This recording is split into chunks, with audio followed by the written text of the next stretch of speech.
नमस्कार साथियों, स्वागत है आप सभी के एग्लो पीसीएस में। साथियों, हमारे इस चैनल पर हम लोग श्रृंखला चला रहे हैं हिस्ट्री की, जिसमें हम मध्यकालीन भारत में आज तुगलक वंश समाप्त करेंगे। साथियों, चाहे आप तैयारी कर रहे हो यूपी के किसी भी एग्जाम की जिसमें जीएस आता है, उसमें हिस्ट्री पूछा ही जाता है, तो ये सीरीज आपके लिए होने वाली है। चाहे यूपी पुलिस दे रहे हो, या दरोगा दे रहे हो, या आबाकारी दे रहे हो, या लोअर पीसीएस दे रहे हो, आरओ दे रहे हो, कोई सा भी एग्जाम दे रहे हो जिसमें जीएस आता है, तो ये सीरीज आपके लिए है। इसको पूरा देखिए, और अगर आपने इससे पहले के वीडियोस नहीं देखे हैं तो उनको भी जाकर के देखिए, काफ़ी हेल्पफुल रहने वाले हैं। अपने बारे में बता दूं, मेरा नाम है निशित मिश्रा और मैं वर्तमान में ग्राम विकास अधिकारी हूँ। तो चलिए शुरू करते हैं इसको। और ये आज का जो हमारा विषय रहेगा साथियों, वो है मध्यकालीन भारत। और मध्यकालीन भारत में आज हम डिस्कस करेंगे तुगलक वंश को। इससे पहले की क्लास में मैं आपको इससे पहले के जो वंश हैं, चाहे खिलजी वंश हो या गुलाम वंश हो, उनको पूरा का पूरा मैं आपको बता चुका था। ठीक है, तो ये बहुत महत्वपूर्ण रहने वाली है आज की क्लास, और यहाँ से क्वेश्चंस जो बन सकते हैं उनको हम डिस्कस करेंगे। तो चलिए बिना किसी देरी के जल्दी से इसको स्टार्ट करते हैं। सबसे पहले हम बात करेंगे कि तुगलक वंश का समय क्या है। तो याद रखना, 1320 से 1414 ये इसका समय है। अगर हम देखेंगे तो ये करीब करीब 94 साल अपनी गद्दी पर रहा है पूरा का पूरा वंश। और 94 साल जब गद्दी पे रहा है तो आपको याद रखना है कि सबसे लंबे समय तक दिल्ली सल्तनत में सबसे लंबे समय तक गद्दी पर रहने वाला जो वंश है साथियों, वो है तुगलक वंश। याद रखना। अब हम देखेंगे कि आखिरकार तुगलक वंश की जानकारी हमें कहाँ से मिलती है। कुछ इंपॉर्टेंट बुक्स है जो पेपर में आपसे पूछी जाती हैं, इनके बारे में हम लोग बातचीत करेंगे। तो सबसे पहली जो बुक है जो हमें तुगलक वंश के बारे में जानकारी देती है, वो है तारीख फिरोज शाही। इसके राइटर हैं जियाउद्दीन बर्नी। याद रखना, इसके राइटर कौन है? इसके राइटर हैं जियाउद्दीन बर्नी। ये आपसे सीधे सीधे पेपर में पूछी जा सकती है। तारीख फिरोज शाही के लेखक बता दीजिए तो आप बताओगे बर्नी। फतवा जहांदारी के राइटर कौन है? ये भी है जियाउद्दीन बर्नी। और ये दोनों किताबें ही हमें तुगलक वंश के बारे में जानकारी देती हैं। अगली बुक है हमारे पास तुगलकनामा। इसको हमने पहले भी डिस्कस किया है। तुगलकनामा के राइटर हैं अमीर खुसरो। याद रखना, अमीर खुसरो। ठीक है, अमीर खुसरो काफ़ी महत्वपूर्ण व्यक्ति हैं। इनका इतिहास हम ऑलरेडी पहले की क्लासेस में पढ़ चुके हैं। फिर एक बुक आती है रेहला। ये भी हमें तुगलक वंश के बारे में जानकारी देती है, और रेहला के राइटर हैं इब्न बतूता। ठीक है, इब्न बतूता के बारे में आज की क्लास में हम पढ़ेंगे, बातचीत करेंगे। और लास्ट बुक है जो हमें इसके बारे में जानकारी देती है, वो है फतवात फिरोज शाही, जिसका राइटर है स्वयं फिरोज शाह तुगलक। फिरोज शाह तुगलक। तो ये कुछ इंपॉर्टेंट बुक्स हैं जो कि हमें जानकारी देती हैं तुगलक वंश के बारे में। ठीक है, इनको आप लोग याद रखिएगा। ये सारी की सारी इंपॉर्टेंट बुक्स हैं। ऐसा नहीं है कि केवल यही बुक्स हैं, और भी बहुत सारी बुक्स हैं, बट ये इंपॉर्टेंट है, इनको आप लोगों को याद रखना है। ये एग्जाम में आपसे सीधे सीधे पूछी जा सकती हैं। आगे बढ़ते हैं। तुगलक वंश के संस्थापक की बात करें भाई, तो तुगलक वंश के संस्थापक कौन है? तो तुगलक वंश के संस्थापक हैं गयासुद्दीन तुगलक। चलिए, तो हेडिंग डाल लें, गयासुद्दीन तुगलक। गयासुद्दीन तुगलक। गयासुद्दीन तुगलक का समय है 1320 से 1325, यानी केवल 5 वर्ष ही गद्दी पर बैठा। बहुत ज़्यादा इसका लंबा समय नहीं है। ठीक है, और गयासुद्दीन तुगलक की अगर हम बात करें तो इसके जो पिता हैं उनका नाम है कुतुगुल खान। लेकिन ये पिता का ये सब नाम आपसे पूछता नहीं है। गयासुद्दीन तुगलक की अगर हम उपाधि की बात करें साथियों, तो इसकी उपाधि देख लेते हैं, जो एग्जाम में पॉइंट आ सकते हैं उन्हीं की बात करेंगे हम लोग। इसकी उपाधि है गाजी की, है ना, गाजी। गाजी का मतलब क्या होता है? गाजी का मतलब होता है काफिरों को मारने वाला। काफिर कौन है? हर वो व्यक्ति जो अल्लाह को नहीं मानता वो काफिर है, या हर वो व्यक्ति जो मूर्ति पूजा करता है, जैसे हम और आप, हम सब काफिर हैं। तो इनको जो मारने वाला होता है उसको कहते हैं गाजी। ऐसी ही एक उपाधि आपको मुगल वंश में भी देखने को मिलेगी। जब हम मुगल वंश पढ़ेंगे तो वहाँ पे बाबर आएगा। बाबर ने भी गाजी की उपाधि धारण करी थी। तो दिल्ली सल्तनत में गाजी की उपाधि धारण करने वाला व्यक्ति है गयासुद्दीन तुगलक। इसने गाजी की उपाधि क्यों धारण करी? क्योंकि इसने 29 मंगोल आक्रमणों को विफल किया था, इस वजह से ये स्वयं को गाजी कहता था। 29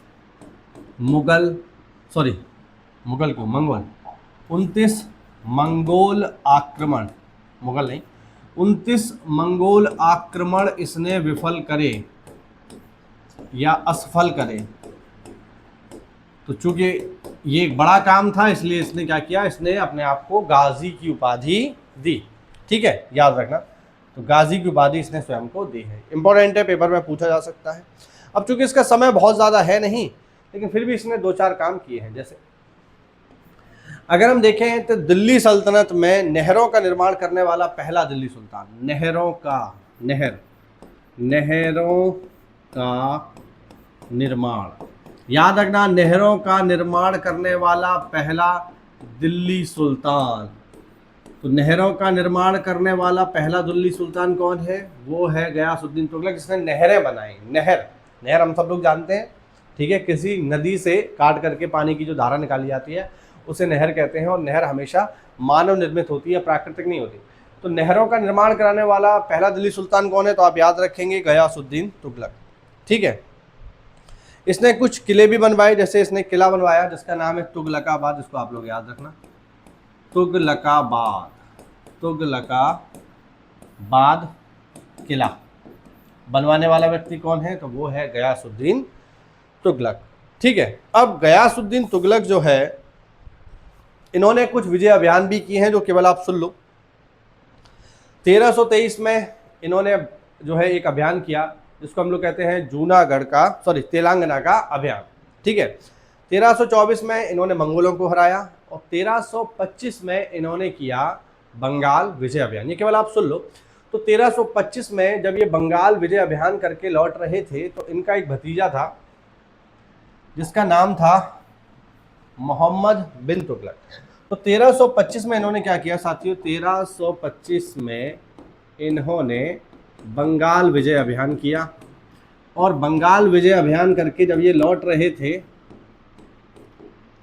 ठीक है, वहाँ से जब लौट रहे थे तो इन्होंने अपने राजधानी दिल्ली में ये सूचना भिजवाई कि हम आ रहे हैं। अच्छा, जब ये दिल्ली में मौजूद थे, जिस समय गयासुद्दीन तुगलक दिल्ली में मौजूद थे, जब इनका शासन चल रहा था, उस समय पर दिल्ली में एक बहुत ही फेमस सूफी संत रहा करते थे जिनका नाम हम सब लोगों ने सुन रखा है, जिनका नाम है निजामुद्दीन औलिया। तो निजामुद्दीन औलिया भी उसी समय में थे जिस समय में गयासुद्दीन तुगलक था। अब गयासुद्दीन तुगलक और निजामुद्दीन औलिया में कुछ खास बनती नहीं थी, ऐसा माना जाता है, ठीक है। और ये भी कहानी है कि तुगलक से पहले के शासकों ने निजामुद्दीन औलिया को बहुत सारी धनराशि जो है दान की थी, और जब गयासुद्दीन तुगलक गद्दी पर बैठा तो उसने उस धनराशि को वापस मांग लिया निजामुद्दीन औलिया से, ठीक है। और इस बात पर जो है काफ़ी कहा सुनी हुई, तो यहाँ पे मैं कोने में लिख देता हूँ औलिया। तो औलिया किसके समय में है साहब? औलिया हैं गयासुद्दीन तुगलक के समय में। और हालांकि औलिया के संबंध तो जो है किसी भी राजा के साथ बढ़िया नहीं रहे, क्योंकि ये संत आदमी है, सूफी संत है। इनका कहना था मेरे घर में 2 दरवाजे हैं, एक दरवाजे से अगर दिल्ली सुल्तान एंटर करता है तो मैं दूसरे से बाहर निकल जाता हूँ। दिल्ली सुल्तान ये चाहते थे कि ये इनकी तारीफ करें, औलिया दिल्ली सुल्तान की तारीफ करें। क्यों? क्योंकि औलिया की फ़ैन फॉलोइंग बहुत ज़्यादा थी। अगर औलिया किसी दिल्ली सुल्तान किसी राजा की तारीफ करेंगे तो जनता उसको बहुत बढ़िया समझेगी, और ये सब करते नहीं थे। इस वजह से इनके समय में जितने भी दिल्ली सुल्तान आए सबके साथ इनके संबंध खराब थे। लेकिन सबसे ज़्यादा संबंध खराब किसके साथ थे? सबसे ज़्यादा संबंध खराब थे गयासुद्दीन तुगलक के साथ। तो गयासुद्दीन तुगलक जब दिल्ली में आ रहा था तो उसने सूचना भिजवाई औलिया को कि ऐसा करो, हम दिल्ली आ रहे हैं, बंगाल जीत लिया है हमने, हम दिल्ली आ रहे हैं, ऐसा करो अपना बोरिया बिस्तर बांधो और यहाँ से भाग लो। और इस प्रकार का एक लेटर, इस प्रकार की सूचना उन्होंने औलिया के पास भिजवाई कि मैं बंगाल जीत करके आ रहा हूँ, जब मैं दिल्ली पहुँचूँ तो तुम दिल्ली में मुझे दिख मत जाना। ऐसी धमकी दी गयासुद्दीन तुगलक ने औलिया को। इसी समय औलिया ने एक लाइन कही थी जो बहुत ही फेमस है। औलिया ने जब वो संदेशवाहक पहुँचा, गयासुद्दीन तुगलक का संदेश लेकर औलिया के पास वो संदेशवाहक पहुँचा, तो उस संदेशवाहक से औलिया ने कहा कि अपने मालिक से कहना हुनूज ए दिल्ली दूरस्थ, लिख देता हूँ, हुनूज ए दिल्ली दूरस्थ। इसका क्या मतलब है भाई? इसका मतलब ये है कि अपने राजा से कहो कि दिल्ली अभी दूर है, दिल्ली अभी पहुंचे नहीं है, पहुंच जाए तब मुझे धमकी दें, ठीक है। अब इस बीच क्या होता है, ये इन्होंने कह दिया। अब बंगाल विजय अभियान से जब ये लौट रहे होते हैं तो इन्होंने तय किया कि ये दिल्ली पहुंचने से पहले अपने द्वारा बनवाया गया जो किला है, जो तुगलकाबाद है, वहाँ पर ये विश्राम करेंगे। और गयासुद्दीन तुगलक के भतीजे मोहम्मद बिन तुगलक ने क्या किया, जब इनको पता चला कि चाचा जी आ रहे हैं, तो मोहम्मद बिन तुगलक ने एक लकड़ी का किला बनवाया इनके विश्राम के लिए कि हमारे चाचा आ रहे हैं तो उनके विश्राम के लिए हम लोग एक किला बना देते हैं। एक लकड़ी का महल, मतलब किला क्या, महल लिख लो यहाँ पे, एक लकड़ी का महल हम लोग बना देते हैं जिसमें वो आकर के विश्राम करेंगे। और जब गयासुद्दीन तुगलक मोहम्मद बिन तुगलक के द्वारा बनाए गए इस लकड़ी के महल में विश्राम करने पहुंचा तो कहा जाता है ये लकड़ी का महल गयासुद्दीन तुगलक के ऊपर गिर पड़ा और उस लकड़ी के महल में दबने की वजह से गयासुद्दीन तुगलक की मृत्यु हो गई और गयासुद्दीन तुगलक कभी भी दिल्ली नहीं पहुंच पाए और औलिया का स्टेटमेंट सही साबित हो गया कि दिल्ली अभी दूर है। ठीक है, तो इस तरीके से एक छोटी सी कहानी मिलती है और कुल मिला के 1325 में ही लकड़ी के इस महल में दबकर के गयासुद्दीन तुगलक की मृत्यु हो गई। ठीक है, तो ये आपको ध्यान रखना है। ठीक, महत्वपूर्ण बात है। तो आपको पता होना चाहिए कि औलिया किसके समय में है, तो औलिया है गयासुद्दीन तुगलक के समय में। ठीक है, जो यहाँ पर औलिया है इनका एक नाम और भी है, एक इनका पैट नेम भी है, निक नेम भी है। इन्हें कहा जाता है महबूब ए इलाही। ये भी आप लोग याद रखना, महबूब ए इलाही। इलाही मतलब अल्लाह और महबूब मतलब उसके प्रेमी, है ना। तो अल्लाह के प्रेमी है औलिया, तो ये इनका एक निकनेम है। कुल मिला के जो भी हो 1320 से 1325 तक का इनका छोटा सा कार्यकाल था, वो पूरा करके गयासुद्दीन तुगलक लकड़ी के महल में दब के मर गए। अब इनकी कहानियाँ ख़त्म हुई और अब इनके बाद गद्दी पर आएगा इनका भतीजा जिसका नाम है MBT यानी मोहम्मद बिन तुगलक। तो अब हम बात करेंगे मोहम्मद बिन तुगलक की। मोहम्मद बिन तुगलक की अगर हम बात करें तो इसका समय काफ़ी लंबा चौड़ा है। इसका समय है 1325 से 1351 ये इसका समय है। तो 1325 से लेकर 1351 तक गद्दी पर बैठा है मोहम्मद बिन तुगलक। इसके बारे में कुछ बेसिक फैक्ट है, जैसे दिल्ली सल्तनत का सबसे शिक्षित शासक, याद रखना सबसे पढ़ा लिखा शासक कौन है, तो सबसे पढ़ा लिखा शासक है मोहम्मद बिन तुगलक। लेकिन पढ़ा लिखा होने के साथ साथ इसने कुछ ऐसे काम करे जो जनता को बिल्कुल भी पसंद नहीं आए, इसीलिए जनता ने इसे रक्त पिपासु की संज्ञा दी। उन्होंने कहा ये पढ़ा लिखा तो है लेकिन हमारा खून पीता रहता है। पिपासु, रक्त पिपासु शासक किसे कहा जाता है, मोहम्मद बिन तुगलक को, है ना। पढ़ा लिखा मूर्ख भी इसे हम कहते हैं, रक्त पिपासु भी कहते हैं। तो ये इसके नाम है। अब ये नाम इसके क्यों पड़े हैं वो हमें आगे जब हम पढ़ेंगे तो हमें पता चलेगा कि आखिरकार ये नाम इसके क्यों पड़े हैं। आप लोगों को भी एहसास हो जाएगा कि ये नाम इसके क्यों पड़े हैं।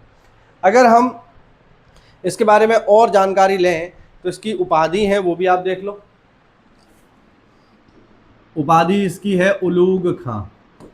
उपाधि इसकी क्या है, उलूग खां। आपको याद होगा ऐसी ही एक उपाधि बलबन के पास भी थी और वैसी ही उपाधि यहाँ पर मोहम्मद बिन तुगलक के पास भी है। ठीक है, हाँ। इसका जो मूल नाम है, जैसे मोहम्मद बिन तुगलक तो बोलते हैं बट इसका जो मूल नाम है वो है जौना खां, याद रखना, या जूना खां भी कह देते हैं। तो इसका जो असली नाम है वो है जूना खां। तो जूना खां कह लो या जौना खां कह लो, कुछ भी कह लो, कुल मिला के ये इसके नाम है। अब जब ये गद्दी पर बैठा तो हम देख रहे हैं बहुत ज़्यादा पढ़ा लिखा आदमी है भाई। तो जब आदमी बहुत ज़्यादा पढ़ा लिखा हो जाता है ना तो वो फिर एक्सपेरिमेंट करता है, वो फिर विचार करता है कि मैं ऐसा क्या करूं कि जिससे चीज़ें बेहतर हो सकें। अब ये तो पढ़ा लिखा है इसलिए इसने बहुत सारे प्रयोग करे और उन प्रयोगों की वजह से जनता को दिक्कत हुई। वो कौन कौन से प्रयोग थे जिनसे जनता को दिक्कत हुई और बाद में जनता ने इसका विरोध किया, एक एक करके हम लोग देखते हैं। तो इसके द्वारा किए गए कार्यों में अगर हम पहला कार्य देखें तो पहला कार्य है इसका राजधानी परिवर्तन। पहला इसका कार्य है साथियों राजधानी परिवर्तन। राजधानी चेंज कर दी इसने साहब। कब की है इसने राजधानी परिवर्तन, तो ये की है 1327 में। ठीक है, 1327 में इसने क्या किया, अपनी राजधानी को बदल दिया। अच्छा, राजधानी परिवर्तन करके साहब कहाँ ले गया तो वो भी देख लेते हैं। तो राजधानी परिवर्तन करके ये ले गया, राजधानी परिवर्तन करके ये ले गया दिल्ली से दौलताबाद। यानी पहले राजधानी क्या थी, पहले राजधानी थी दिल्ली और ये राजधानी दिल्ली से बदल के ले गया दौलताबाद। दौलताबाद जिसका एक अन्य नाम जो फेमस नाम है वो है देवगिरी। तो ये राजधानी जो है दिल्ली से कहाँ ले आया, देवगिरी ले आया। अब राजधानी परिवर्तन साहब हुआ, ठीक है, कब हुआ, 1327 में हुआ। राजधानी परिवर्तन किसने दिल्ली से दौलताबाद करी, मोहम्मद बिन तुगलक ने करी। कारण की हम बात करें, कारण क्या था, तो इसके बहुत सारे कारण बताए जाते हैं। पहला जो कारण जो मोहम्मद बिन तुगलक ने दिया वो प्रशासनिक था। मोहम्मद बिन तुगलक का कहना था कि दिल्ली अपेक्षाकृत उत्तर में है, दिल्ली भारत के नक्शे में आप देखोगे तो नॉर्थ में ही है ना, जबकि हमारा शासन दक्षिण भारत तक फैला हुआ है। तो ऐसे में हम उत्तर में बैठ करके पूरे भारत पर शासन ढंग से नहीं कर सकते, हमें राजधानी को बीच में लाना पड़ेगा। इसीलिए ये अपनी राजधानी दिल्ली से उठा करके कहाँ ले आए, दौलताबाद ले आए। दौलताबाद कहाँ है साहब, दौलताबाद महाराष्ट्र में है ना। तो इन्होंने ये कहा कि हम अपेक्षाकृत बीच में आ गए हैं, मध्य में आ गए हैं, महाराष्ट्र में आ गए, तो वहाँ से हम अच्छे से उत्तर दक्षिण पूर्व पश्चिम हर जगह प्रशासन कर सकते हैं, ऐसा कारण दिया मोहम्मद बिन तुगलक ने। लेकिन दूसरा एक कारण और भी बताया जाता है, दूसरा कारण ये भी बताया जाता है कि मोहम्मद बिन तुगलक ने क्या किया था, मोहम्मद बिन तुगलक ने अपनी जनता को दंडित करने के लिए ऐसा किया, है ना। जैसे ऐसा क्यों, तो मोहम्मद बिन तुगलक ने क्या किया, मोहम्मद बिन तुगलक ने अपने शासन के प्रारंभिक वर्षों में शिकायत पेटियां रखवाई, जैसे हर सरकारी जगह पे शिकायत पेटी होती है। उसमें क्या होता है कि आपको जो भी समस्या है आप उसमें लिख करके डाल दो, और जब उन्हें पढ़ा जाएगा, जनता की शिकायतों को पढ़ा जाएगा, तो उनका निपटारा होगा। अब होता ये था कि जो शिकायत पेटियां थीं, उन शिकायत पेटियों को प्रतिदिन दरबार में लाया जाता था और मोहम्मद बिन तुगलक के सामने उन्हें पढ़ा जाता था, फिर उनका निपटारा किया जाता था। तो जनता इतनी धूर्त थी कि जनता क्या करती थी, उन शिकायत पेटियों में अपनी शिकायतों के साथ साथ राजा को गालियाँ भी लिखा करती थी। कहते थे मोहम्मद बिन तुगलक तू बाहर निकल साले, तुझे देख लेंगे, काट डालेंगे, तुझे बोटी बोटी कर देंगे, इस तरीके की बात है। अब सभा चल रही है, राजा का आदेश है कि सभी शिकायतों को पढ़ा जाए। अब शिकायतें पढ़ रहे हैं, उसमें सुल्तान को ही गालियाँ पड़ रही हैं, तो सुल्तान दिल्ली की जनता से परेशान हो गया और उसने तय किया कि इनको दंडित किया जाए। इसलिए जनता को दंडित करने के उद्देश्य से राजधानी कहाँ ले गया, दिल्ली से दौलताबाद।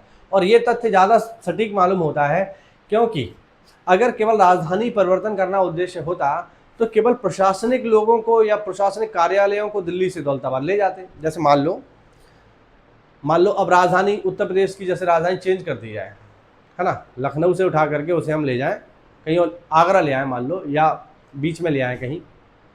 तो अगर हम आगरा राजधानी लेकर के आते हैं लखनऊ से, तो हम क्या करेंगे, हम करेंगे ये कि जितने भी ऑफिस जो हमारे लखनऊ में बने हुए हैं प्रशासनिक ऑफिस, उनको हम उठा करके कहाँ ले आएंगे, आगरा में ले आएंगे।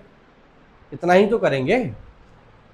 और जो प्रशासनिक अधिकारी अभी लखनऊ में बैठ रहे हैं उनसे कहेंगे अब आप आगरा में बैठो, यही तो किया जाएगा, यही होना चाहिए। ये थोड़ी कहेंगे कि हम लखनऊ की जनता से कहेंगे तुम भी अपना झोला झंडा उठाओ और पहुंच जाओ आगरा, ऐसा थोड़ी होगा, जनता से क्या मतलब। लेकिन इसने ऐसा ही किया, इसने दिल्ली की जनता को भी जबरदस्ती दौलताबाद भेजा और कहा तुम जाओ, तुम्हें जाना पड़ेगा।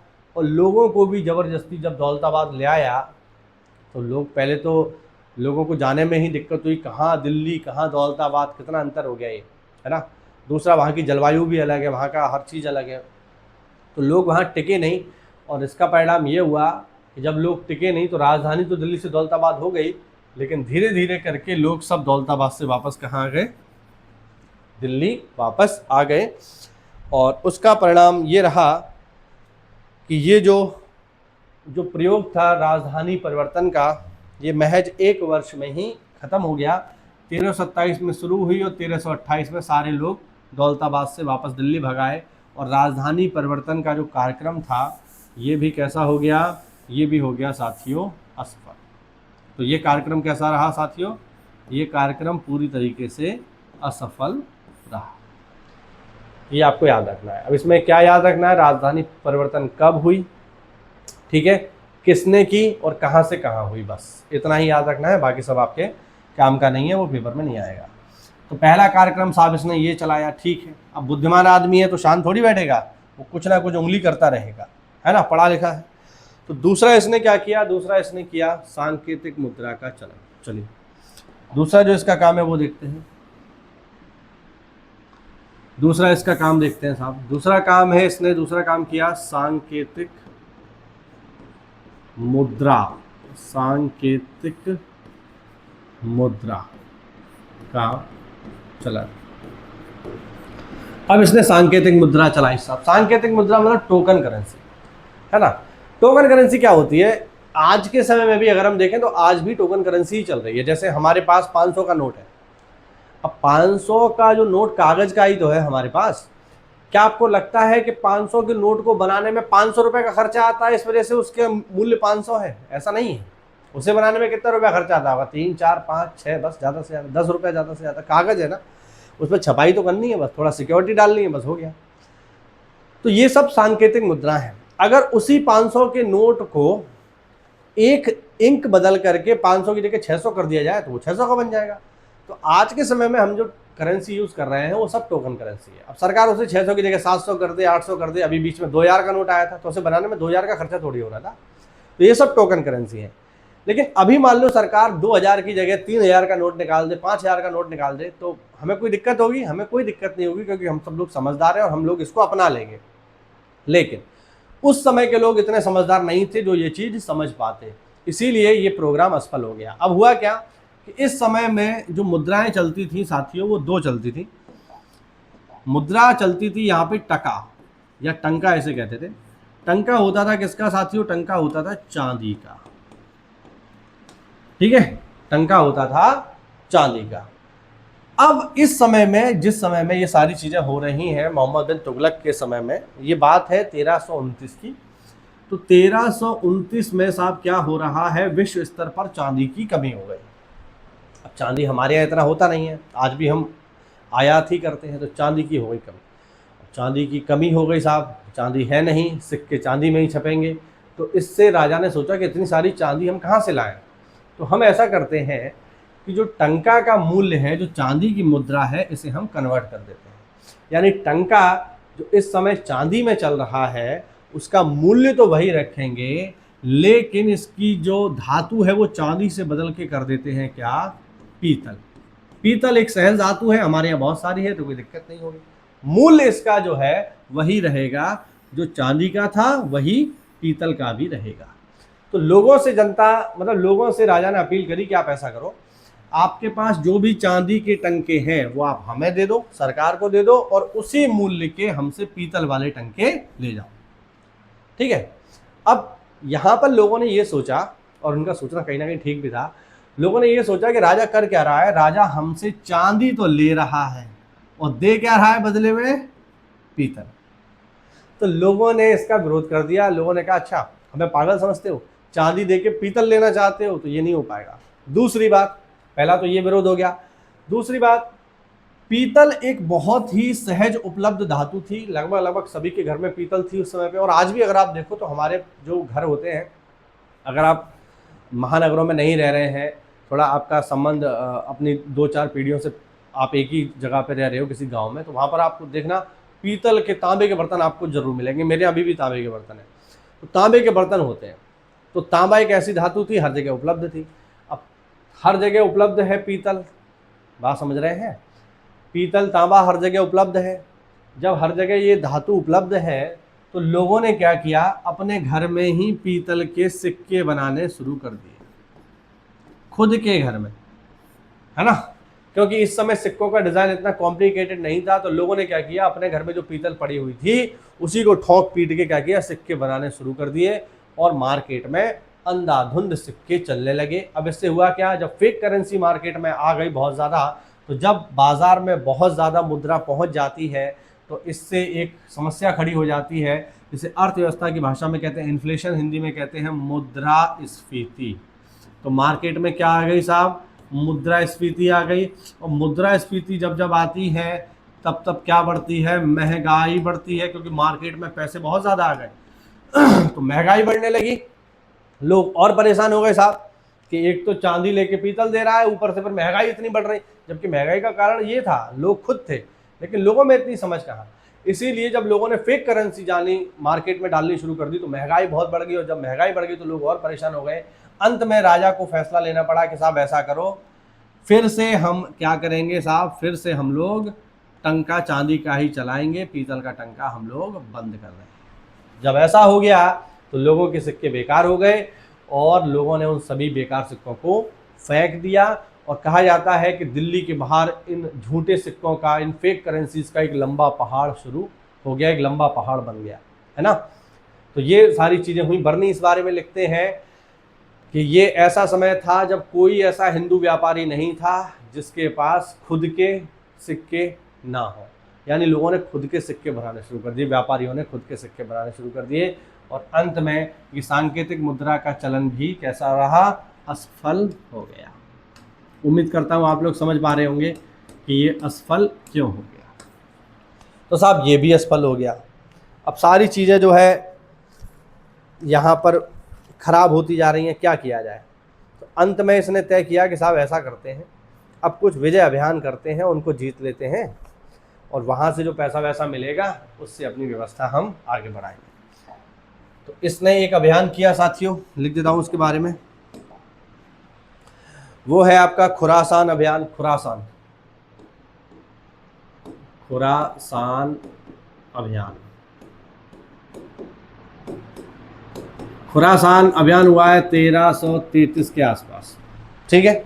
1330 लिखो यहाँ पे, 1330 1331 में हुआ है खुरासान विजय अभियान। अब खुरासान विजय अभियान भी जो है एक तरीके से हम कहें तो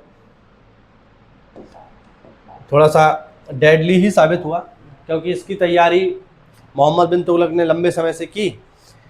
और खुरासान जो है ये इराक के आसपास का क्षेत्र है, तो उसको जीतने के लिए गया, लेकिन वहाँ पर कुछ ऐसे राजनीतिक षड्यंत्र हो गए। मिस्र के इसमें शासक भी शामिल थे, ठीक है, और ये भी इसमें शामिल था। तो कुछ ऐसे राजनीतिक घटनाक्रम हुए कि ये अभियान कभी शुरू ही नहीं हो पाया, और जब शुरू नहीं हो पाया तो ये भी पूरी तरीके से असफल हो गया। अब इस अभियान को करने के लिए, इस खुरासान अभियान को करने के लिए जो मोहम्मद बिन तुगलक था उसने करीब करीब 1-1.5 लाख सेना की भर्ती कर ली एक्स्ट्रा एडवांस में, कि आप हमारे पास आ जाओ, हम अभियान करने जाएंगे खुरासान में और जीतेंगे। और उन लोगों को एडवांस सैलरी भी दे दी, एडवांस पेमेंट कर दिया कि अब हमें खुरासान जीतने जाना है, आप लोग युद्ध की बढ़िया ट्रेनिंग करो, प्रैक्टिस करो, अब हमें खुरासान को जीतना है। 1-1.5 लाख लोगों को भर्ती कर लिया गया, उनको एडवांस सैलरी दे दी गई। लेकिन जब ये अभियान हुआ ही नहीं तो वो जो लोग जो सेना में भर्ती हुए थे उनको बाहर निकाल दिया गया। दूसरा, जो उनको एडवांस सैलरी दी गई थी उनसे वापस ली गई, क्योंकि जब अभियान ही नहीं हो रहा तो सैलरी क्या बात की। इससे क्या हुआ, वो सब लोग ट्रेंड तो थे ही, तो वो सब लोग डाकू बन गए, और उन्होंने डाकू बन के बहुत समस्या खड़ी कर दी, अराजकता की स्थिति वहाँ खड़ी कर दी। इनको कंट्रोल करने में भी मोहम्मद बिन तुगलक को लंबा समय लगा, इसीलिए खुरासान विजय अभियान भी हमारा असफल हो गया। तो बहुत सारे असफल अभियान इन्होंने किए हैं। एक अभियान और है जिसके बारे में आपको पता होना चाहिए, वो है कुराचिल अभियान। कुराचिल अभियान अब ये भी एक अभियान है साथियों, कुराचिल अभियान। कुराचिल अभियान कब हुआ? ये हुआ 1333 में, ठीक है। अब कुराचिल किधर है? ये हिमाचल में है, हिमाचल और चाइना बॉर्डर पर है। तो यहाँ पर भी उन्होंने सेना भेजी कि अब हम इसको भी जीतेंगे, लेकिन जो इनकी सेना थी वो ट्रेंड थी मैदानों के हिसाब से। भाई ये लोग मैदानों में ही तो कार्य कर रहे हैं, और सेना को भेज कहाँ दिया? सेना को भेज दिया हिमालय पे, तो बर्फीले एरिया में। इससे हुआ क्या कि ये लोग जो सेना यहाँ गई थी वो गंभीर रूप से बीमार हो गई, बहुत सारे लोगों को प्लेग हो गया, और प्लेग की वजह से इनकी अधिकांश सेना नष्ट हो गई और ये कभी कुछ जीत नहीं पाए। कुल मिला के कुराचिल विजय अभियान भी कैसा रहा? असफल हो गया। आप यहाँ ये देख रहे हो कि जितने भी प्रयास कर रहा है मोहम्मद बिन तुगलक, वो सारे के सारे कैसे हो रहे हैं? असफल हो रहे हैं। अब यहाँ पर जब चारों तरफ से ये हार रहा है तो इसने कहा भाई अब खजाने को तो भरना है ही, तो कैसे भरा जाए? तो इसने एक उपाय निकाला कि खजाने को भरने के लिए, चूंकि हर तरफ से अब हार रहा है, तो एक ही तरीका बचता है कि ऐसा करो, टैक्स लगाओ जनता पे और जनता से टैक्स की वसूली करो। तो इसने क्या किया? इसने दोआब में कर वृद्धि कर दी साहब। इसने क्या किया? दोआब में कर वृद्धि की योजना बनाई। इसने कहा दोआब में कर वृद्धि करो। दोआब क्या होता है भाई? दोआब होता है दो नदियों के बीच का इलाका, और ये जो सेंटेंस है भारत के संदर्भ में यूज होता है गंगा और यमुना के मैदान के लिए। तो दोआब में, क्योंकि गंगा यमुना का मैदान बहुत ज़्यादा उपजाऊ है, तो कहा कि इसने हम दोआब में टैक्स बढ़ा रहे हैं। और टैक्स बढ़ाकर कितना कर रहे हैं साहब? 1/2, यानी 50% टैक्स हम लोग अब लेंगे। यानी जो भी आप फसल उगाओगे उसका आधा आपको देना पड़ेगा। लेकिन जिस साल ये कर वृद्धि की गई उसी साल भयंकर सूखा पड़ गया, अकाल पड़ गया, तो जो फसल होती थी वो भी नहीं हुई, और ये इसका प्रयास भी, ये भी असफल हो गया। दूसरा, जब अधिकारी यहाँ पे टैक्स वसूलने जाते थे तो किसान के पास कुछ होता ही नहीं था। हिंसक झड़पें हुई, बहुत सारे किसान मार दिए गए, बहुत सारे सैनिकों पर भी हमला हुआ, कुल मिला के ये भी प्रक्रिया इसकी पूरी तरीके से असफल हो गई। तो बहुत सारे इसने काम करे लेकिन कोई काम इसका सफल नहीं हो पाया, जैसा कि आप यहाँ देख रहे हो। ठीक है, अब इसके द्वारा किए गए कुछ अन्य कार्य भी हम देख लेते हैं। जैसे इसने क्या किया साहब, इसने किसानों के लिए, ठीक है, इसने किसानों के लिए एक डिपार्टमेंट खोला, क्योंकि खेती की बात हो रही है, और उस डिपार्टमेंट का नाम है साथियों अमीर ए कोही। याद रखना, एक डिपार्टमेंट इसने किसानों के लिए खोला जिसका नाम है अमीर ए कोही। ये विभाग इसने खोला, और अमीर ए कोही विभाग का संबंध किससे है? कृषि से है। याद रखना, कृषि या हम कहें किसानों से है। ठीक है, ये आप लोग याद रखना, ये पेपर में सीधे सीधे आपसे पूछा जा सकता है कि अमीर ए कोही कौन होता था। तो किसानों के लिए एक डिपार्टमेंट होता था जिसका नाम था अमीर ए कोही, या कृषि से जुड़ा हुआ एक विभाग था। ठीक है, और हम देखें साहब तो मोहम्मद बिन तुगलक ने क्या किया, एमबीटी ने सिक्कों पर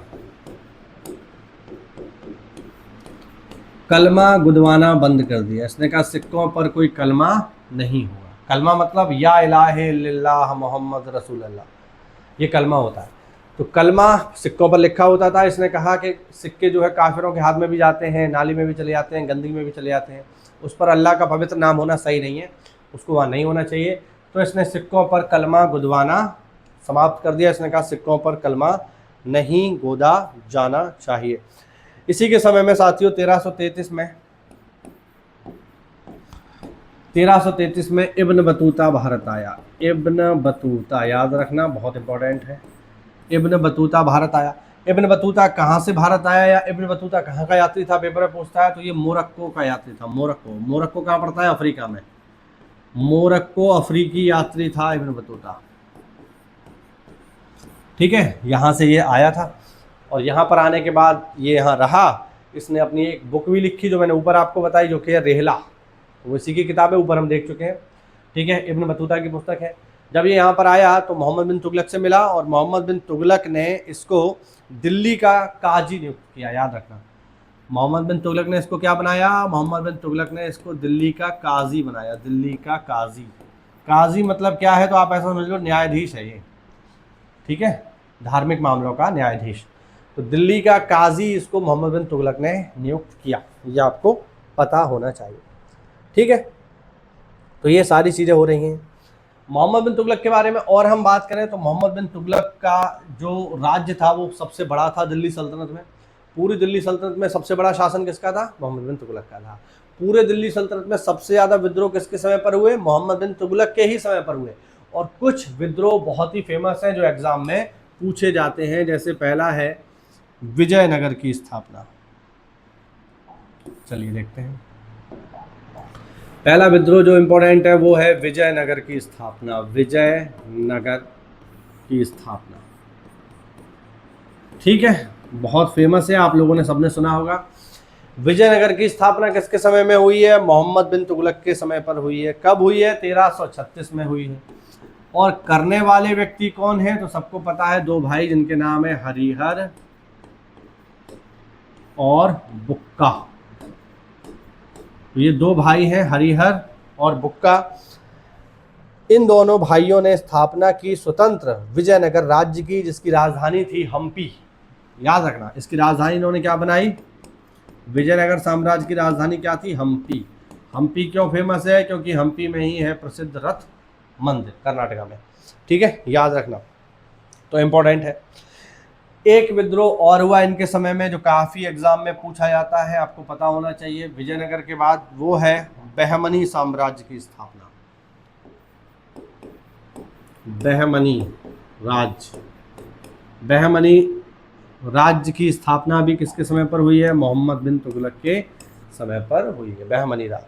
बहमनी राज्य के संस्थापक कौन है? तो बहमनी राज्य के संस्थापक हैं हसन गंगू। याद रखना, हसन गंगू संस्थापक हैं बहमनी साम्राज्य के, और ये दोनों ही स्थापित हुए हैं मोहम्मद बिन तुगलक के समय पर। बहमनी राज्य की स्थापना हुई है 1347 में, याद रखिएगा। तो विजयनगर और बहमनी दोनों ही महत्वपूर्ण हैं, और दोनों की स्थापना मोहम्मद बिन तुगलक के समय पर हुई। ठीक है, तो ये इसने काम किया। इसके अलावा कुछ 2-4 काम इसके और हैं, फिर आगे बढ़ते हैं। जैसे 2-4 इसके काम अगर हम और देखें तो मोहम्मद बिन तुगलक ही वो पहला व्यक्ति था जो अजमेर शरीफ गया। पहला सुल्तान जो अजमेर शरीफ गया। अजमेर शरीफ में दरगाह है, ठीक है। किसकी दरगाह है आप लोग मुझे कमेंट करके बताओ। पहले की क्लासेस में हमने इसको डिस्कस किया है, ठीक है, गौरी के समय पे। तो पहला दिल्ली सुल्तान जो अजमेर शरीफ गया वो यही है। पहला दिल्ली सुल्तान जिसने होली में भाग लिया। पहला दिल्ली सुल्तान जिसने होली में भाग लिया। होली, वैसे मुसलमानों में रंगों की मनाही है। क्यों मनाही है? क्योंकि इस्लाम जहाँ शुरू हुआ वहाँ रेत है साहब, सऊदी अरब में। तो वहाँ जब रेत है तो पानी है ही नहीं। तो फिर होली जैसे त्यौहार जो मेनली पानी का ही है, जो रंगों का ही है, तो वो वहाँ कैसे हो सकता था? इसीलिए इस्लाम में रंगों की मनाही है। क्योंकि रंग आप अगर लगाओगे तो पहले तो आप रेगिस्तान में हो, रेगिस्तान में गर्मी बहुत पड़ती है।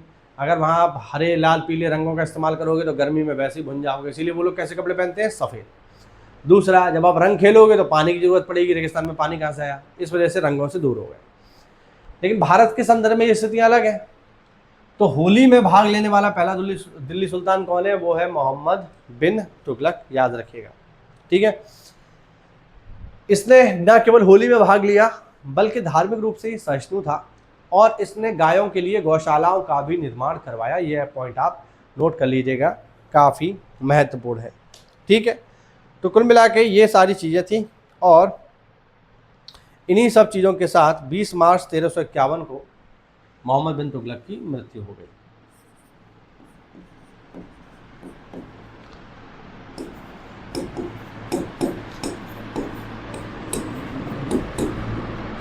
मोहम्मद बिन तुगलक की मृत्यु हो गई। इसकी मृत्यु पर इतिहासकार अब्दुल कादिर बदायूनी ने लिखा कि मोहम्मद बिन तुगलक की मृत्यु पर प्रजा को राजा से और राजा को प्रजा से मुक्ति मिल गई।